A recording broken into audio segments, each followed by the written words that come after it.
Hello everyone. Today we have Nupur Goyal with us. She has secured rank 11 in UPSC examination. Welcome Nupur to our web room. Thank you, sir. Many congratulations for your success. So Nupur, can you introduce yourself please?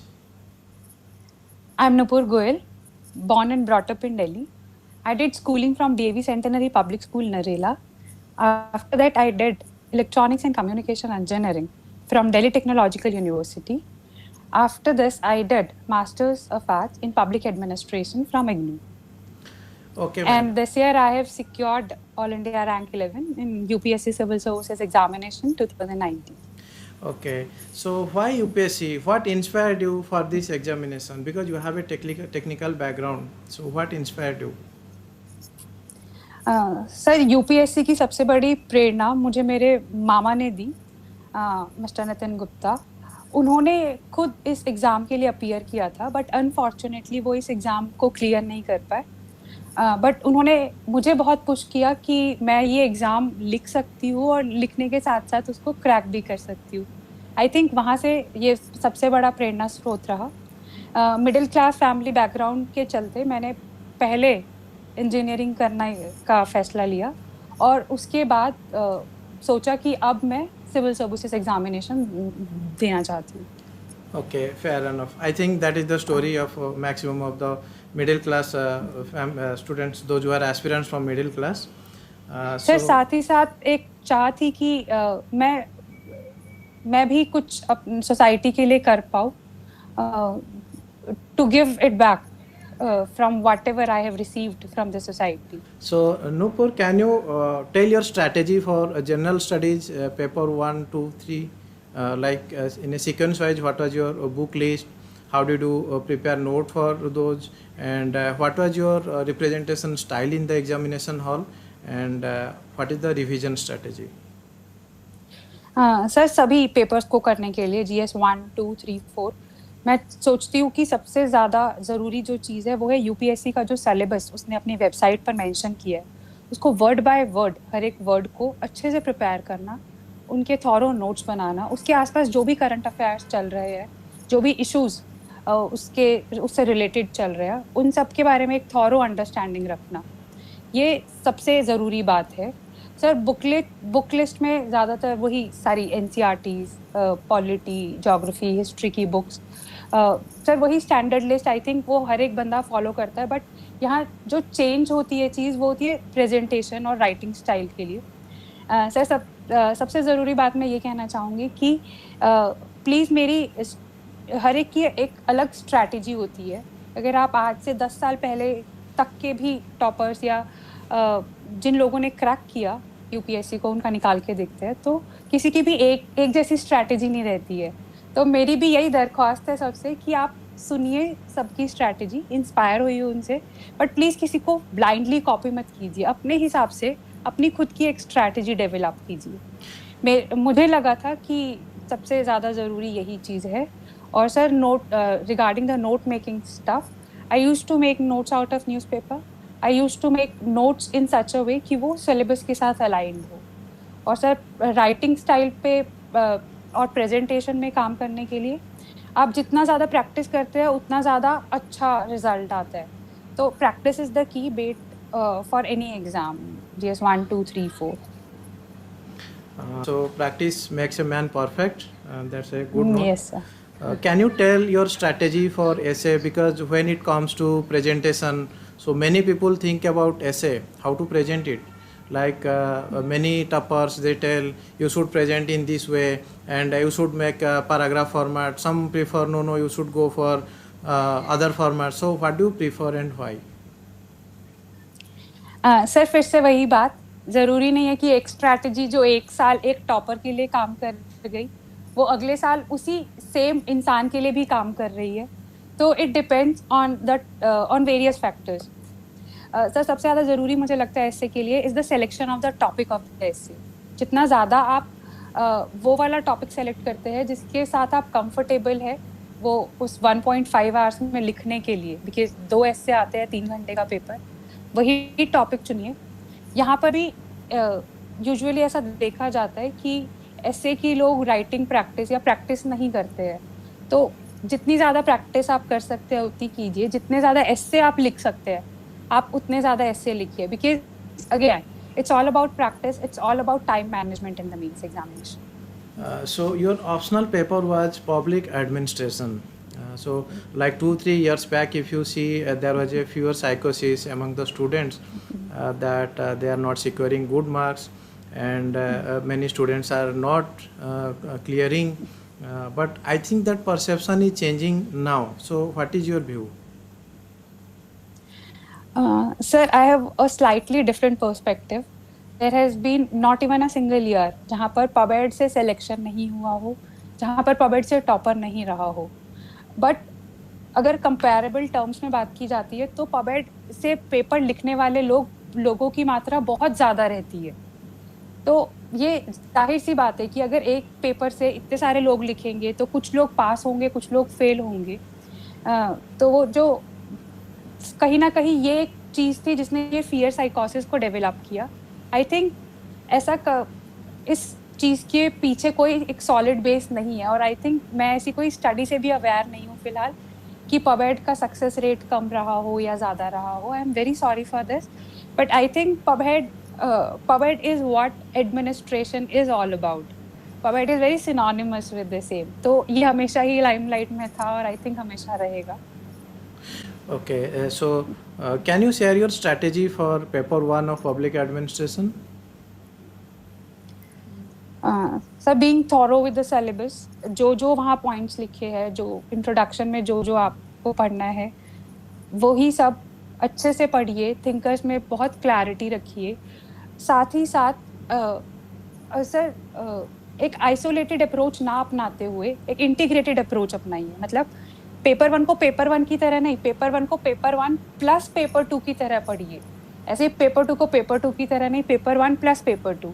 जहाँ paper 1 में ज़्यादा theoretical होने के बाद भी आप applied portion डाल पाए, और पेपर 2 में ज़्यादा अप्लाइड होने के बावजूद भी आप थिंकर्स को या थ्योरीज को कोट कर पा रहे हैं. I think this is the main crux. उसके साथ साथ सर मैं कहना चाहती हूँ कि पबेड के पेपर में भी आप जितनी राइटिंग प्रैक्टिस कर पाए, जितना ज़्यादा आप प्रेजेंटेशन पे काम कर पाए, आप उतना ज़्यादा काम कीजिए. एक चीज़ को बार बार पढ़िए, एक कम चीज़ों को पढ़िए बट बहुत बार पढ़िए. Okay, means you want to tell about brainstorming कि एक बार पढ़ने के बाद क्वेश्चन को पकड़ के बैठना, उसके डिफरेंट व्यूज़ का एनालिसिस करना और प्रीवियस ईयर क्वेश्चन को देखना, ये सोचना कि कैसे स्ट्रक्चरिंग किया जाए आंसर और क्या क्या हो सकता है, की पॉइंट्स नोट करना. So what was your strategy for paper 2 of public administration? जैसा मैंने पहले कहा, पबेड पेपर 2 में एक आइसोलेशनिस्ट अप्रोच की जगह इंटीग्रेटेड अप्रोच, मतलब पेपर 2 में पेपर 1 के थिंकर्स को कोट करना, पेपर 2 को ऐसे सोच के पढ़ना कि ये पेपर 2 नहीं है, it is actually an extended arm of paper 1. Current affairs के साथ थॉरो रहना, public policies, various government schemes, इन सबको बहुत अच्छे से प्रिपेयर कीजिए. जो भी सिलेबस में लिखा है वो सबको वर्ड बाय वर्ड कंप्लीट करने का कोशिश कीजिए. आई थिंक यही एक स्ट्रैटेजी थी जो मैंने दोनों पेपर्स में अप्लाई की.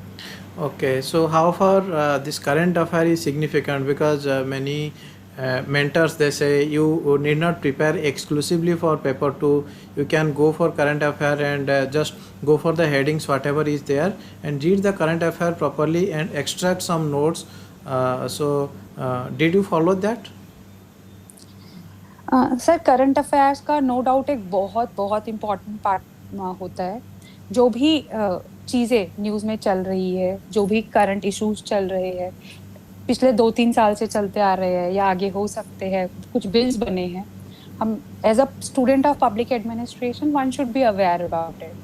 वन शुड नो कि उसके प्रॉस क्या है, उसके कॉन्स क्या है, उसकी इम्प्लीमेंटेशन कैसे अच्छी और हो सकती है, वो सब पता होना चाहिए.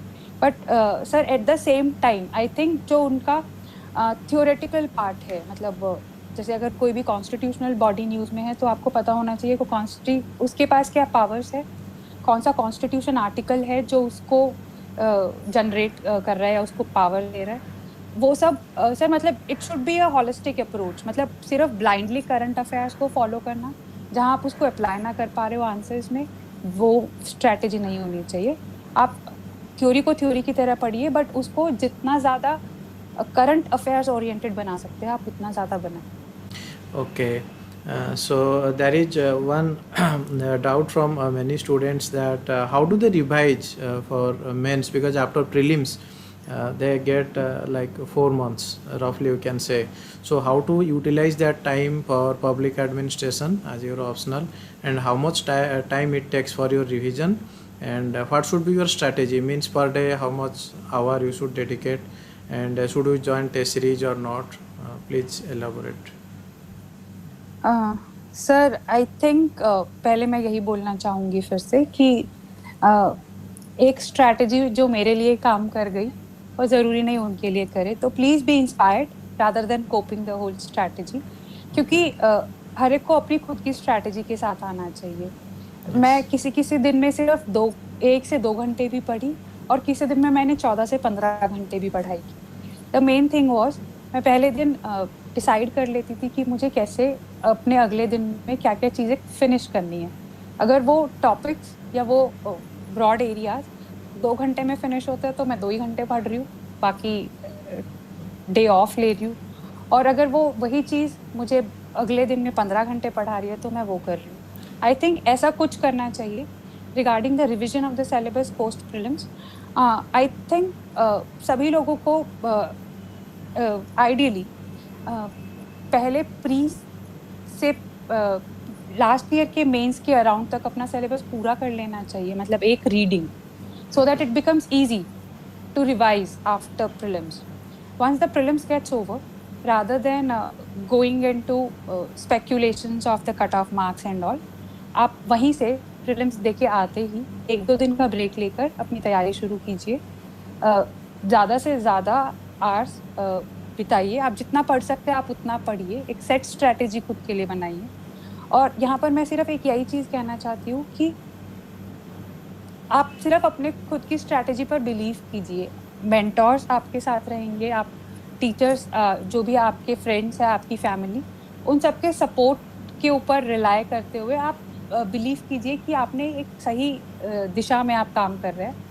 और persistence is the key and you just go on doing it. So you have joined Synergy classroom program. Mohanty sir in Synergy normally he doesn't dictate the notes. Rather he believes that students should listen carefully and try to understand and internalize whatever he is saying. So did it work for you? Yes sir, definitely. I took classroom program. जो मेरा पबेड के साथ पहला interaction था वो through Mohanty sir ही था। मैंने ये एक्चुअली एक बहुत अच्छी बात थी कि वो डिक्टेट नहीं करते थे, क्योंकि coming from a science background मुझे ज़्यादा लिखने की आदत नहीं थी, मतलब इतनी जल्दी लिखना जितना मेंस में ज़रूरी होता है। वहाँ से पहली आदत वो उनके क्लासरूम प्रोग्राम से ही आई, जहाँ पर वो अपनी नॉर्मल स्पीड में बात कर रहे हैं, बट बहुत मुश्किल होता था उनकी स्पीड के हिसाब से लिखना। सर उस वक्त एक ये हैबिट भी डेवलप हुई कि मैं सुन रही हूँ, एनालाइज कर रही हूँ और साथ ही साथ जो मुझे रेलिवेंट लग रहा है वो लिख रही हूँ। तो वो 3 चीज़ें 4 चीज़ें एक साथ करना, मल्टीटास्किंग करना, वो वहीं से सीखा। सर इवन मैंने एक बहुत बड़ा पोर्शन सिलेबस का सिर्फ नोट्स पर ही रिलाय करके कवर किया। It's a very risky strategy. I am not advising anyone to follow the same, but yes I did it. No, I think many toppers also previously they have viewed that the classroom note was the primary source for them. So it worked for you as well. So that's good. So how do you? Yes, sir. Sir, a big thank you to Mohanty sir. I mean, I am greatly indebted to him for being there through all the ups and downs. उन्होंने कभी ऐसा मुझे महसूस नहीं होने दिया कि मैं नहीं कर सकती हूँ। मैं कितनी बार उनको बोलती थी कि नहीं सर अब छोड़ देते हैं, अब नहीं करते हैं। नहीं करो, अगर तुम नहीं करोगे तो कौन करेगा। It was all his belief that I still went on and sir the whole success actually belongs to him rather than me. Okay, so in terms of Sir, yes, sir, by God's grace, by my family's support, through friends and through the teachers, like him, I was able to persist and develop that patience and perseverance which was required in the long run. So I think a major part of it belongs to him. Okay, so there is a major overlapping in public administration syllabus and general study syllabus.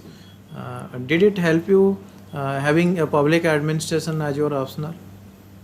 Yes, sir. Actually, that was the biggest advantage of having public administration as an optional, because a major portion of it was overlapping with not only paper 2, GS paper 2, but also with GS Okay. paper 4. The financial management stuff was overlapping with GS paper 3. So when I'm reading public administration, I'm also covering the GS syllabus. And when I'm going in for the GS syllabus, I'm also, in a way, covering my PubEd syllabus. So I Okay. think, yes, sir, that is the biggest perk of taking public administration as an option. Did you join the test series program of Synergy? Yes, sir, I was a part of it during my initial attempts. So how did it help you? Like, Sir, as I have been focusing on answer writing, on time management, I think the test series provides the same. It also uh, brings out the clarity in the answers, as well as it gives us the confidence that, okay, we are working in the right direction. Even the feedback that I used to receive through the answer copies was was a great source of improvement. I mean, it helped me improve a lot. this was your sixth attempt. So any learning that you want to share with your viewers, because you are a source of inspiration for many. So can you share with our viewers some experience? I know it's tough. It's very painful. It takes a lot of toll. It's full of negativity. But believe me when I'm saying it, the whole effort is actually worth it. All the efforts, all the hard work that one puts in is finally pays off. और sir सबसे एक और चीज़ जो बहुत important मेरे हिसाब से है वो है आपका सपोर्ट सिस्टम. आपने किन लोगों को अपनी ज़िंदगी में चूज़ किया है एज योर फ्रेंड्स. आपके पास फैमिली का सपोर्ट है. आप कैसे वो पूरा प्रेशर को झेल पा रहे हैं सर, बिकॉज अकेले एक चीज़ को मैनेज करना बहुत मुश्किल हो जाता है. Any message for the beginners? Sir एक ही मैसेज देना चाहती हूँ. एक तो it's a long journey. Please आप ऐसा मत समझिए कि आप आएंगे और आप बन जाएंगे. तो and it's not an easy one. अगर आप आ रहे हैं तो आप कन्विक्शन के साथ आइए कि आप करेंगे. जितना ये मांगेगी आप उतना हार्ड वर्क देंगे. आप बहुत पेशेंटली वेट करेंगे और यूपीएससी को वो मौका देंगे कि आपको वो ग्रूम कर सके to become an individual, to become आप यूपीएससी को वो मौका देंगे कि आपको वो ऑफिसर बना सके, आपको वो एक सिविल सर्वेंट बना सके. जैसे पबेड में एक बहुत अच्छी बात कही जाती है कि टेलर ने बोला था कि when a person enters the organization and when he leaves the same, he should be a different person. So आपको विश्वास करना होगा कि UPSC is the same organisation. विश्वास कीजिए, आइए. और सर मैं सिर्फ एक 3C बोलना चाहती हूँ यहाँ पे. You should have the courage, the conviction and the confidence of doing the same. Thank you, Nupur. We wish you all the best for the rest part of your journey. Thank you sir. Thanks a lot.